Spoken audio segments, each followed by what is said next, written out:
This is a CBS News Detroit update. Good morning, I'm Sandra Ali. Here's a look at your top headlines on this Tuesday. A popular campsite in Milford Township closed until further notice after a teenager drowned yesterday. This happened at Camp Dearborn. The teenager has been identified as 17-year-old Al-Hassan Dabali. The Oakland County Sheriff's Office telling us that the teen drowned while swimming at the public beach area of the camp. We're told there aren't any lifeguards on duty. The facility is owned by the city of Dearborn. It was sued after a 10-year-old boy drowned back in 2022. The Wayne-Westland Community School District scrambling to fill a nearly $30 million budget deficit and at the same time avoid layoffs. Last night, the board voted to keep the current budget in place and not make any cuts. Instead, they'll ask the state for $30 million in aid. Tough cuts, including layoffs, will likely be necessary if the state does not provide any financial help. New details on the splash pad shooting in Rochester Hills. An 8-year-old boy and his mother still in critical condition. The woman's other son, who's 4, is now stable. Investigators still don't have a motive. Oakland County Sheriff Mike Bouchard says the shooter did not leave behind any writings to shed any light on why he targeted the splash pad and pulled the trigger 36 times. 9 people were injured. The victims range in age between 4 and 77. The shooter took his own life after being surrounded at his home in Shelby Township. On your block in Westland, this viewer video right here gives us a look at the damage caused by a car after it slammed right into a business. This happened last night at the Westland Party Store on Warren Road near Wayne Road. And as you can see, the car went pretty far into the building. 2 cars crashed, sending one of them into the storefront. Luckily, no one was seriously hurt.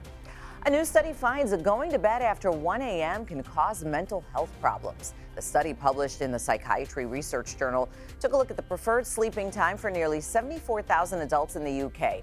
Those who identified as night owls, well, they were 20 to 40% more likely to have a mental disorder diagnosis. Researchers believe that staying awake after midnight can increase your risk of impulsive and harmful behavior. Let's go ahead and check in with our next weather meteorologist, Troy Bridges, on this Tuesday. Troy, good morning. Good morning, Sandra. The good news is today we're not dealing with the rain that we had to deal with this time yesterday. But of course, the big story will continue to be the heat all week long. In fact, we have that excessive heat warning in effect for Oakland, Macomb, and Wayne counties through 8 o'clock on Friday night. That means temperatures will feel like close to 105 or greater. The rest of our counties under that heat advisory, meaning temperatures will feel like at least 100 or greater through Friday at 8 p.m. Today, the actual high going to 94 degrees, but feeling like 105 or greater. Like yesterday, we'll see the chance for a few afternoon and evening thunderstorms popping up because we have this humid, unstable atmosphere. All you need is a little heating into the afternoon and those storms fire right up. So each day this week, we'll have at least a chance for a couple of pop-up storms into the afternoon that will last into the evening hours, but nothing too widespread. A couple of those storms, though, could go severe into each afternoon.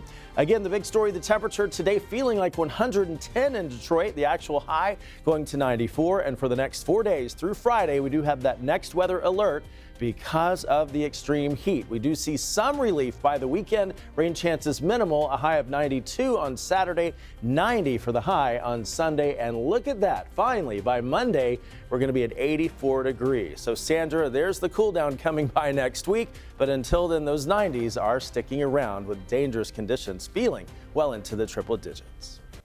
We just need to hang in there. All right, thank you, Troy. That's a look at your headlines. We'll be back later today covering stories that matter to you on air and streaming on the CBS News app and Pluto TV.